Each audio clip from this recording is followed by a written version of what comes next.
Kenapa Allah menciptakan gunung? Ayat ini adalah jawabannya.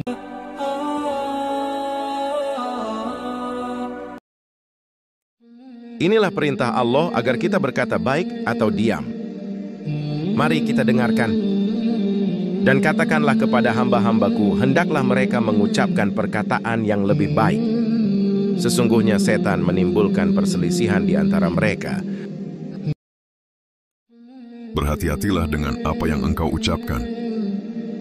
Karena Allah Ta'ala berfirman, tiada suatu ucapan pun yang diucapkannya, melainkan ada di dekatnya malaikat pengawas yang selalu hadir.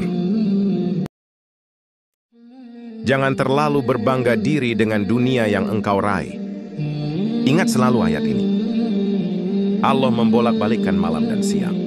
Sesungguhnya pada yang demikian itu terdapat pelajaran bagi orang-orang yang mempunyai penglihatan.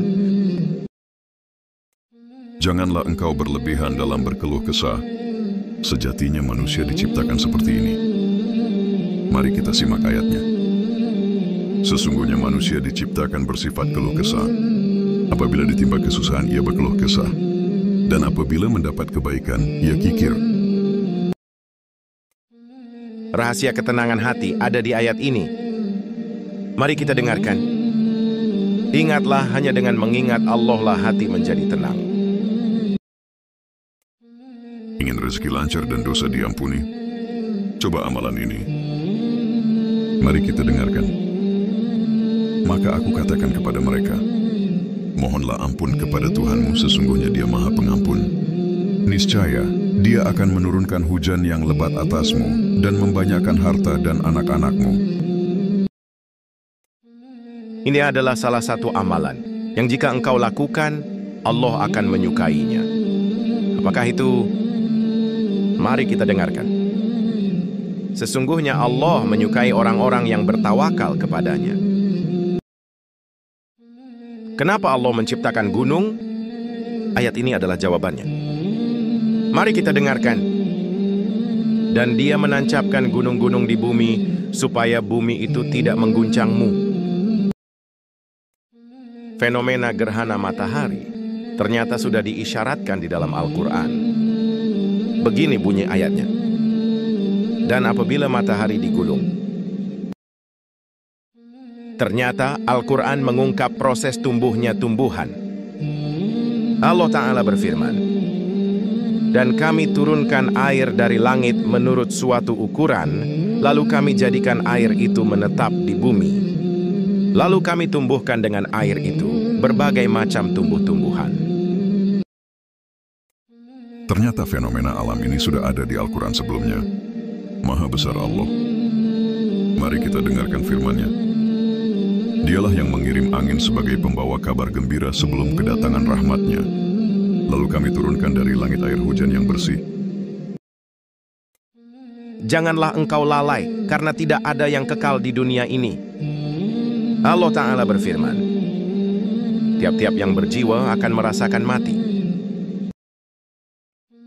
Banyak orang yang berharap agar kematiannya ditunda sehingga bisa beramal saleh.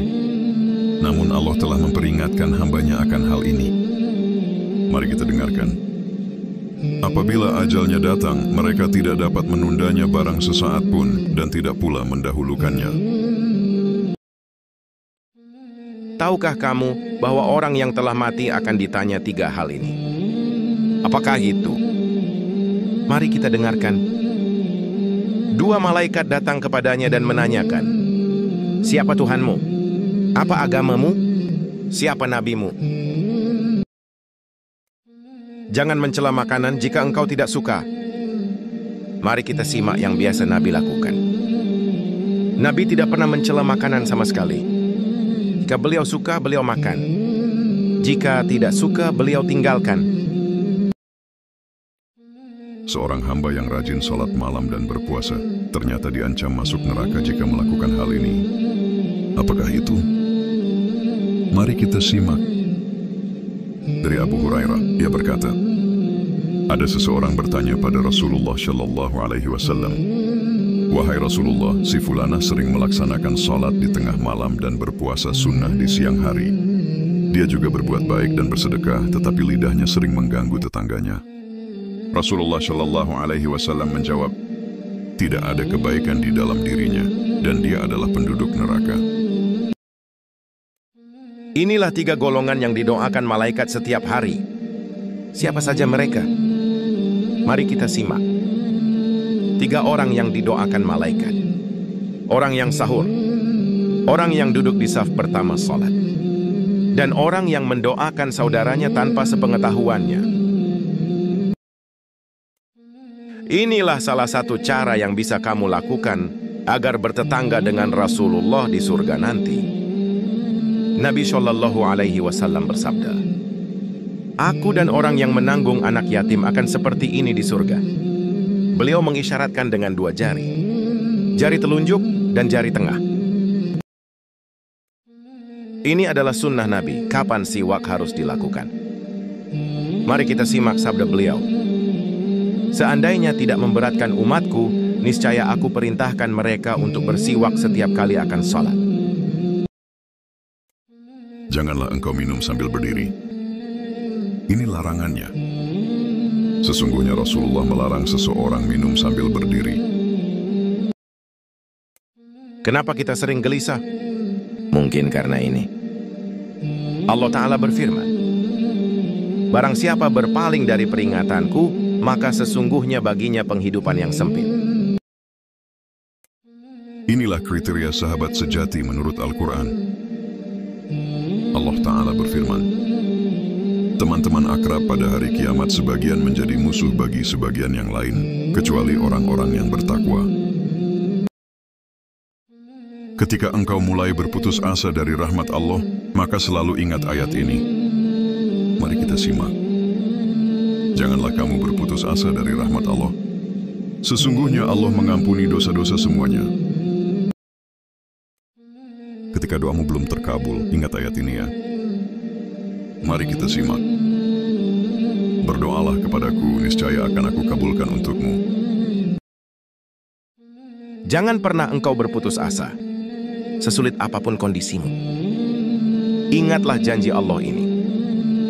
Allah Ta'ala berfirman, karena sesungguhnya sesudah kesulitan itu ada kemudahan. Sesungguhnya sesudah kesulitan itu ada kemudahan. Hanya Allah yang Maha Tahu. Boleh jadi yang kamu benci adalah yang paling baik bagimu. Allah Ta'ala berfirman, boleh jadi kamu membenci sesuatu padahal itu baik bagimu. Dan boleh jadi kamu menyukai sesuatu padahal itu buruk bagimu.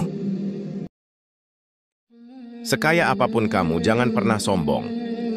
Belajarlah dari kisah Qarun. Mari simak firman Allah ini. Qarun berkata, sesungguhnya aku hanya diberi harta itu karena ilmu yang ada padaku. Tidakkah ia tahu bahwa Allah telah membinasakan umat sebelum dia yang lebih kuat darinya? Ini adalah doa Nabi Musa yang sudah sering dilupakan. Bagaimana beliau berdoa? Mari kita simak. Ya Tuhanku, lapangkanlah dadaku dan mudahkanlah urusanku, dan lepaskanlah kekakuan dari lidahku agar mereka mengerti perkataanku. Kenapa kita sering gelisah? Mungkin karena ini.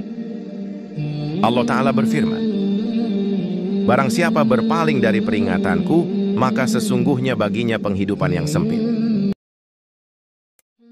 Inilah kriteria sahabat sejati menurut Al-Quran. Allah Ta'ala berfirman, teman-teman akrab pada hari kiamat sebagian menjadi musuh bagi sebagian yang lain, kecuali orang-orang yang bertakwa. Ketika engkau mulai berputus asa dari rahmat Allah, maka selalu ingat ayat ini. Mari kita simak. Janganlah kamu berputus asa dari rahmat Allah. Sesungguhnya Allah mengampuni dosa-dosa semuanya. Ketika doamu belum terkabul, ingat ayat ini ya. Mari kita simak. Berdoalah kepadaku, niscaya akan aku kabulkan untukmu. Jangan pernah engkau berputus asa, sesulit apapun kondisimu. Ingatlah janji Allah ini. Allah Ta'ala berfirman, karena sesungguhnya sesudah kesulitan itu ada kemudahan. Sesungguhnya sesudah kesulitan itu ada kemudahan. Hanya Allah yang Maha Tahu. Boleh jadi yang kamu benci adalah yang paling baik bagimu. Allah Ta'ala berfirman, boleh jadi kamu membenci sesuatu padahal itu baik bagimu. Dan boleh jadi kamu menyukai sesuatu padahal itu buruk bagimu. Sekaya apapun kamu, jangan pernah sombong. Belajarlah dari kisah Qarun. Mari simak firman Allah ini. Qarun berkata, sesungguhnya aku hanya diberi harta itu karena ilmu yang ada padaku. Tidakkah ia tahu bahwa Allah telah membinasakan umat sebelum dia yang lebih kuat darinya? Ini adalah doa Nabi Musa yang sudah sering dilupakan. Bagaimana beliau berdoa? Mari kita simak. Ya Tuhanku, lapangkanlah dadaku dan mudahkanlah urusanku, dan lepaskanlah kekakuan dari lidahku agar mereka mengerti perkataanku.